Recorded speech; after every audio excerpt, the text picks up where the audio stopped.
it wasn't exactly an easy beginning of the season for the Eagles. You had Brazil. You come back home, and then you have two tough road games. New Orleans is a tough place to play, and the Eagles have struggled in Tampa, and that's a pretty good team. And Todd Bowles, the matchup with Todd Bowles against this Eagles team hasn't been good the last couple times they've been out there. And they embarrassed you like that? That's the way you come out after getting embarrassed in the playoffs? Man, it's an indictment of the head coach. The Eagles are now 12 straight games of losing the turnover battle. They were -2 yesterday, and it could have been worse because there was an interception that was called back because of a penalty. -2. Again, another notch against the head coach. What is the identity of this team right now? What do they do well? What is this team right now? It's just kind of a bunch of thrown. You have Jalen Hurts, you have A.J. Brown, you have Devontae Smith, you have Saquon Barkley, you have a defense which looked great last week, but looked terrible again yesterday. You have a team that's very easy to game plan against. Look at yesterday. Talk about out-coaching. Oh, my God. The Tampa Bay Buccaneers said, hey, here's what we're going to do. We're going to throw the ball quickly on offense. I think Bo Wolf had said yesterday on the postgame, it was like 1.6 or 1.7 seconds before the ball was released by Baker Mayfield. A lot of short passes. Keep it simple. Boom, bing, bang, boom, bang. Run in between it. Don't turn the ball over. It opens up some stuff over the top. Missed tackles and everything else. They made it look easy. But I want to start with the offense. Jalen Hurts was 1 for 7 with 7 yards on the Eagles' first 3 drives. There were overthrows. There were underthrows. There were sacks. He held the ball too long. He was strip sacked at one point during the game. I think I actually called it. We sensed when it was coming. The interception that got called back was also one of these moments where it's like, well, they're behind by a lot of points now. Now, boom, he's going to throw an interception. And he did right on cue. They come out, the Buccaneers score on the opening drive. Marched right down the field. Eagles go 3 and out. First play, there was no open receiver, I guess. Hurts rolls out to his right. And Barkley got behind the defensive back. With defensive backs. If it's an accurate throw and he gets them, it could be a touchdown. At the very least, it's 25 or 30 yards. And he threw a duck. Boom. Out of bounds. Nothing. So then you run on second down, 3 yards, and then it's a 7-yard pass to Goddard on third down. So that's your first drive, punt. Bucs get the ball, boom, march down for a touchdown. Now it's 14-0. And this isn't the offense's fault that you're down 14-0.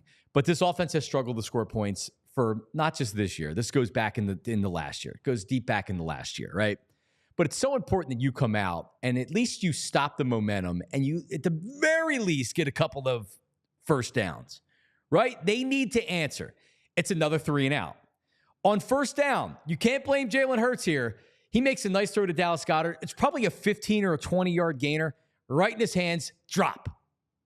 Right in his hands, dropped. Kills the drive. Because then guess what they do on second down? They run the ball for a couple yards to Saquon Barkley. Third down, Jalen Hurts gets sacked. Pressure. There was a lot of pressure on Jalen Hurts. There's a lot of holding the ball on Jalen Hurts. Boom. So you punt it. 14-0. The defense needs to get a stop. They got to stop. But unfortunately, on the punt, Isaiah Rodgers pushes the defender into Cooper DeJean. Muff punt. Tampa Bay recovers. Boom. Touchdown. 21-0. And then guess what happens after that? 3 and out. It was a Hurts incompletion, a poorly executed screen that if he's able to get the ball over the defender, Saquon probably has 15, 20, maybe more yards. And then incomplete on third down. Boom. And that's the game. And they came back a little bit, and they made it interesting there, at least for a couple of minutes. But it was over. It was over like that. Defense, this is what I was worried about. They looked great against the Saints. What the hell happened? How do you get dismantled like that? Vic Fangio has been in the league for 166 years. The dude's almost 70 years old. They got their doors blown in. Bucs game plan, short throws, run the ball, get the Eagles on their heels. But you can't blame the pass rush. And I know a lot of people want to say, well, they're not getting to the quarterback. When Baker Mayfield's going to get rid of the ball in under 2 seconds, you're not going to get many sacks. And he's very good. He's very good at moving around in the pocket and making plays if he is pressured. Missed tackles, middle of the field wide open. Defensive backs not good yesterday. Again, this was a across the board, pathetic, embarrassing, bad loss for this team. And if you have expectations of, hey, well, I thought this was a 10-win team, maybe an 11-win team, but see, that can't be the expectation because that's not the way the Eagles were built. I think I picked them to win 11 games, but I picked them to win 11 games and be a good team that could easily make it to the Super Bowl. That's not this team. That's not this team with this head coach. We're fooling ourselves. They'll win a couple games. They'll be over 500. They'll probably be in the playoffs this year. I mean, who knows at this point? But not with this head coach, not with this effort that they had, not with this mentality. This team came out and took on the identity of Nick Sirianni yesterday, which was just kind of like, Like, did they think they were just going to show up and win? Did this team actually think that they were going to show up yesterday based on how they beat the Saints and win the game because Jalen Hurts is an MVP candidate because of the way that they stopped the Saints last week? Did they really believe that? Because honestly, that's the way they played yesterday. They played yesterday like they were going to come out and they were just going to win the game because they were the Eagles. Yo, birds, this isn't 2022. This isn't the 2022 Eagles. That's long in the rear view. You come out and you play like this against a mediocre team, you're going to lose. And man, they got their ass kicked yesterday because that's a pretty good Tampa Bay team. Just an overall, I'm stunned that they lost the way they did yesterday. Absolutely stunned. Sickened, really. Sickened.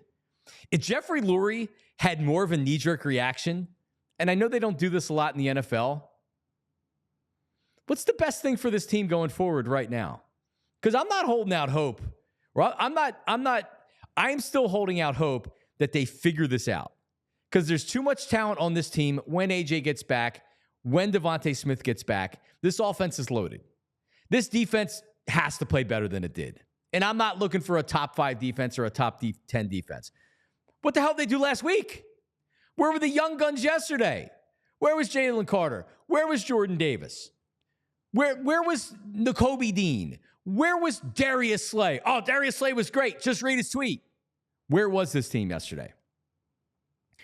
I don't know, man. It is Tyler Zulli. We were talking before the show, and it's one of these games where when you talk for a living or you have to talk about the games and you get to a certain point where you're like, I don't even know what else to say about this one. And Jalen Hurts said said last year that you flush it and you move on. How do you flush this one? This clogs it. The toilet's clogged, Tyler Zulli, and we don't have a plunger. There are certain games that you can flush and move on. I think anytime you get like obliterated, you just ever see a game, it's like 48-10. Remember the 49ers game last year? Take hindsight out. Before we knew everything what it was going to be. Remember the 49ers game? I was so ready to just be like, move on. Hey, man, 49ers, they came into town. They crushed you. Flush it and move on. Because sometimes when you just get your butt kicked like that, it's kind of like when a baseball team loses like 12-1. Oh, whatever, right? It's one game, move on, and you can regroup. These type of losses hurt a lot more because this felt not the way that they lost, but this loss felt predetermined with the benefit of hindsight because of everything that you just laid out, right? You brought up Baker Mayfield and how quickly he was getting the football out yesterday and how quickly he's done it for the last 2 seasons. Let me give you some numbers on Baker Mayfield and getting the ball out quickly. By the way, behind an offensive line that has been really, really bad this season. He has been blitzed 42 times this year, which is the most amongst the starting quarterbacks in the NFL. You know why? Because his offensive line is playing like crap. Makeshift is what they call offensive lines like that. Baker Mayfield this season is 3rd in pocket time. And what pocket time is the time between the snap and him either getting the football out of his hands or pressure starting. He is 1.4 second pocket time. So what did they do? They got the ball out quickly. Chris Godwin, we talked about, is a matchup problem. Mike Evans was a matchup problem, but it wasn't just those 2 guys. You got beat a handful of times by Sterling Shepard. Yes. Sterling Shepard? I forgot he was a Buck. There was a series of plays in the second half where the Eagles were getting crushed by Sean Tucker, the 3rd running back on the Buccaneers in the Buccaneers running group. So take it back to last year for a second. Baker Mayfield was 9th. Now PFF, you can say whatever you want about PFF's grade system, but Baker Mayfield was 9th in passing grade when he got the ball out of his hands in under 2.5 seconds. He had a 78.4 out of 100. This has been the Bucs offense MO for 2 seasons now. And credit to them. It's worked, right? Because Baker Mayfield has elevated his career to places he's never been before.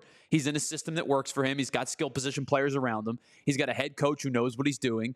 They've done a really nice job. And so kudos to them for cultivating a scheme that works for Baker Mayfield and helps your team get better. But you knew going into this game that Baker Mayfield was going to be a guy that gets the ball out of his hands quickly. You got no pressure on him. And your secondary, which was, I thought, really, really good against New Orleans, was really, really not good against Tampa Bay this weekend. Really, really not good. And by the way, has anybody ever asked you how you doing, and you ask how much time you got? Because you got a plethora of things that are just going on in life. Yeah. How much time you got to break this game down? John, we need a 4-hour radio show for this.